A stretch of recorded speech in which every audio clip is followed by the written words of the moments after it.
अस्सलामुअलैकुम वरहमतुल्लाहि वबरकातुहू। दोस्तों की हाल है जी? ठीक ठाक हो? बच्चे नूं हुण मस्जिद च छुट्टी कर छड्डी है ते आ एक बच्ची है माशाअल्लाह। इस दे वालदैन नूं मुबारकबाद देना कि अज इस बच्ची ने पढ़ना शुरू करता है। 6 महीनों तो ये बच्ची मेरे को पढ़न आ रही है, ठीक है जी। लेकिन अज अलहमदुलिल्लाह इसने अपना सबक शुरू कर दिता क्योंकि उसले बिल्कुल ही ना समझ आ।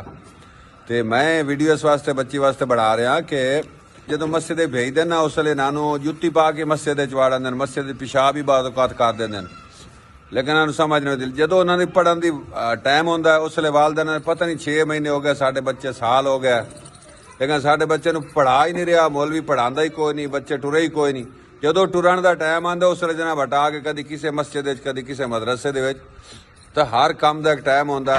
बिल्कुल मासूम होंगे, उसले ना कहदे का पता ना मस्जिद के आदाब का पता, वो सारे आहिस्ता आहिस्ता सिखा के जो कहदे तो लै आने तो जो काम शुरू करन दे उसले उन्होंने टाइम मुक जाता कि जी बड़ा अरसा हो गया, 6 महीने हो गए, साल हो गए, बच्चों पढ़ा छड़ा नहीं रहे। इस वास्ते इस चीज़ का ख्याल रखा करो कि जो बालों के टुरन का टाइम होंगे उसले तुस जनाब महसूस करन हो जाते हो।